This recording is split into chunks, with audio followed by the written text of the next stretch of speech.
대학교 강의실에서 누가 의자 밑에를 딱 만졌는데 하얀 가루가 있는 거야. 조그만 봉지에. 이거 마약 던지기다. 그래서 신고를 했대요. 그래서 경찰들 와가지고 분석을 했더니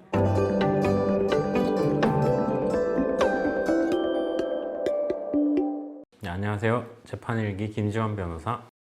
주영길 변호사. 이현 변호사입니다. 요즘에 유명 연예인들 마약 이슈가 되게 활발하잖아요. 그 기사 보니까 거의 작년 마약 사범이 14,000명이 넘었고 한 5년 전에 비해서 한 40% 정도가 늘어났더라고요. 그리고 연령층도 되게 낮아지고 있어요. 30대, 20, 30대가 되게 많이 늘어나는 상황인 것 같아요. 일단은 유통이 굉장히 많이 된 것 같아요. 요즘에는 온라인으로 유통을 많이 하는 것 같아요. 텔레그램으로 이제 접촉을 많이 해서 익명으로 좀 대화를 하고요. 대금 같은 경우도 가상화폐 이용해서 하고, 던지기라 그러죠. 던지기. 그냥 아무 집이나 에어컨 뭐 실외기 뒤에라든지 가스 배관 밑에 붙여 놓는다든지 정보만 주면은 찾아가는 거야. 알아서. 서로 만날 일이 없잖아요. 누가 누군지를 모르는 거야. 마약 팔고 사는 사람들이. 그래서 유통이 되게 많이 늘어나는 것 같아요. 어떤 프로그램에서 전 던지기 요원이었던 사람이 자기가 이 일대 한 바퀴 돌면 금방 찾을 수 있다면서 이렇게 기자랑 같이 돌았어요. 근데 진짜로 많이 찾더라고. 약간 어릴 때 그 보물찾기 하듯이 저 인터넷에서 웃긴 거를 봤었는데, 그 대학교 강의실에서 누가 수업을 듣다가 이제 의자 밑에를 딱 만졌는데 하얀 가루가 있는 거야. 조그만 봉지에. 이거 마약 던지기다. 그래서 신고를 했대요. 그래서 경찰들 와가지고 분석을 했더니 치킨 시키면 깨소금을 누가 붙여놔가지고 그러니까 이 정도로 던지기가 좀 요즘에 많이 이슈가 되는 것 같아요. 이제 카투사 생활을 할 때 드럭 서스펙션 팀이 따로 있어요. 마약을 수사하는. 미군에서 구할 수 있는 가장 쉬운 한국인이 누구예요? 카투사잖아. 그러니까 이제 그런 요원들이 투입되기도 했었다. 어디서 좀 힙한 파티가 있다. 뭐 핫한 사람들이 어디 온다. 군인들이 이제 머리 기른 다음에 그냥 핀 카메라, 핀 마이크 차고 들어갔어요, 그냥. 그 잡은 적도 있어요? 그쵸. 꽤 힙한 분을 저희가 그때 잡아서 좀 이렇게 공적을 쌓았던, 칭찬받았던 적이 있죠. 그때는 뭐 마약 종류가 어떤 거였어요? 일반적으로 흔히 생각하는 마약은 딱 두 부류라고 생각하시면 돼요. 저희는 이제 파우더냐 아니냐 이거를 중요하게 봤어요. 기본적으로 우리가 생각하는 마리화나 있잖아요. 대마초. 부른 이름이 다양하죠. 대마초, 마리화나, 떨, 폿, 윗 이런 대마초 계열은 한국에서는 좀 이거를 심각한 마약이라고 생각할지 모르겠는데, 이제 외국인들은 이거를 그냥 흔하게 하는 나쁜 담배 정도. 외국인들한테 물어보면 대부분 한 번은 해봤다. 근데 이제 파우더, 흔히 말하는 하얀색 가루 있죠. 이건 다른 얘기야.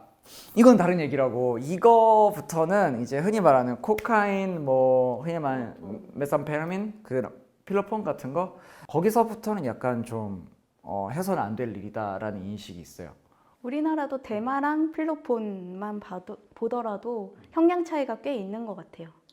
근데 대마 중에서도 합성 대마는 또 가중 처벌이에요. 그래서 엑기스죠. 대마 엑기스. 그래서 마약 종류마다 형량이 차이가 있다. 사실 마약은 굉장히 은밀하게 이루어지는 범죄다 보니까 제보가 아니면은 잡기가 어려워요. 대부분 CCTV 없는 집에서 이제 혼자 아니면 친구들이랑 하다 보니까 이거를 판매한 사람 아니면은 같이 마약을 했던 사람들의 제보로 인해서 수사가 한 90% 이상은 이루어지지 않나 싶은. 그게 마약을 이제 불면은 좀 깎아줄게 이렇게 하는 게 공적이잖아요. 실제로 그렇게 거의 하는 것 같아. 그 마약 수사는 이 공적 시스템을 빼면은 수사가 사실은 될 수가 없는 것 같아요. 이게 사실 미국에서는 플리바기닝이라고 해서 아예 그냥 협상을 할 수가 있잖아요. 미국에서 파견 수사관들은 그걸 되게 당연하게 생각하고 있고, 그래서 아마 한국의 마약 수사 시스템도 제가 알기로는 공식적으로는 그런 플리바기닝을 못할 뿐이지, 어떤 뭐 공적 시스템 몇 명 불어라 그러면 조금 양형이나 뭐 그런 거에 좀 참작을 해주는 그런 게 있는 걸로 저는 알고 있거든요. 재판을 할 때 그 경찰서에 사실 조회를 넣어요. 그래서 내가 다른 공범들을 몇 명 잡는데 기여했는지 경찰관한테 사실 조회를 요청을 하면 경찰관이 이 피고인은 마약 사범 누구누구를 구속시키는데 중요한 제보를 역할을 했으니까 양형을 거의 표창장 탐탁하는데 같이 표창 공에 세웠음. 그래서 공적을 사고 팔기도 해요, 심지어. 마약으로 이제 잡혀오면 소변이랑 모발 채취하잖아요. 그쵸. 제일 먼저 소변을 먼저 채취하고 그리고 모발도 이미 제출을 하거나 아니면 영장에 의해서 제출을 하죠. 모발을 제법 많이 뽑죠. 일단 백수가 일단 기본으로 생각하시면 돼요. 요즘에 좀 제가 이제 모발이 점점 줄어드는 것 같은데 100개면은 상당한 것 같은데 그래서 20대가 많이 하다 보다 100개 정도는 뽑혀도 되니까 젊은 친구들이 많이 하더라고요 요새. 그리고 약간 검사 안 나오는 경우도 있잖아 사실은. 소변 검사를 하면은 기본적으로 일주일 아니면 길게 열흘 안에 한 마약만 나온다고 해요. 그러다 보니까 마약을 실제로 했는데 좀 시간이 지나서 안 나오는 경우가 굉장히 많아요. 그래서 의뢰인이 자수를 하러 간 거예요. 사실 저 마약했어요 하러 갔는데 검사에서 음성이 뜨는 거예요. 아 자기는 넣을 줄 알았는데. 그러니까 마약을 했지만 마약 사범이 안 되는 아 있지. 그런 경우도 많고, 그리고 모발 같은 경우도 사람마다 이게 뭐 화학작용이 일어나는 게 조금씩 다르다 보니까 많이 했는데도 안 나오는 경우도 있고 또 정말 별로 안 했는데도 잘 나오는 경우도 있어요. 그리고 사실 많이 알려져 있지만 그 탈색을 한다고 하죠. 아 맞아. 탈색 염색 진짜 반복 많이 그거를 이제 하잖아. 반복하는 경우에는 안 나오는 경우도 꽤 많이 있다. 아 그럼요. 모발 같은 경우에는 진짜 많이 뽑고 그 뽑는 부위를 또 다르겠잖아요. 골고루 뽑아요, 여기저기. 심지어 이제 탈색 이런 거 하는 게 너무 이제 인터넷에 너무 알려지니까 뭐 나중에 할 때는 정말 다른 부위 채모도 뽑았어요. 다른 부위. 설마 거기까지는 염색하지 못하겠지. 항문털, 네. 항문털도 뽑는다. 여러분이 생각하시는 바로 그 부위를 뽑는 경우도 있어요. 다 뽑는다. 아, 그랬지. 그러니까 내가 내 몸에 있는 모든 털을 뽑을 수 없다면 피해갈 수 없다. 풀왁싱 하시는 친구들도 있었어요, 진짜. 전신 제모하는 친구도 저는 본 적이 있어요. 거의 전신 제모하고 수사기관 가면 자백하는 거잖아요, 사실 뭐.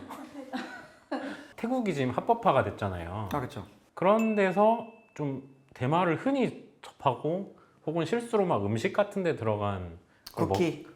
먹기도 하고 그러는 경우 있는데, 우리나라는 아시다시피 속인주의. 우리나라 사람이 해외에 가서 그래도 우리나라 법에 저촉되는 행위를 하면은 처벌을 합니다. 그러니까 그 나라에서 합법이라 하더라도 우리나라에서는 처벌을 받기 때문에 절대로 하시면 안 된다. 이게 잡힐 수밖에 없어요. 길게 하면은. 마약이란 게 기본적으로 중독성이 어느 정도 있을 수밖에 없고 잡히면은 불어요. 뭐 이렇게 같이 했던 사람을 분단 말이에요. 그럼 언젠가는 결국 나한테까지 이게 와요. 요즘에 너무 많이 유통이 되고 많이 늘어나다 보니까 좀 쉽게 접할 수 있는 것 같아요. 그래도 마약을 하시면은 무조건 추적이 된다. 이런 점들 좀 잘 유의하셨으면 좋겠습니다. 자, 오늘 얘기가 도움이 좀 되셨다면 구독 좋아요. 알람 설정. 부탁드리겠습니다.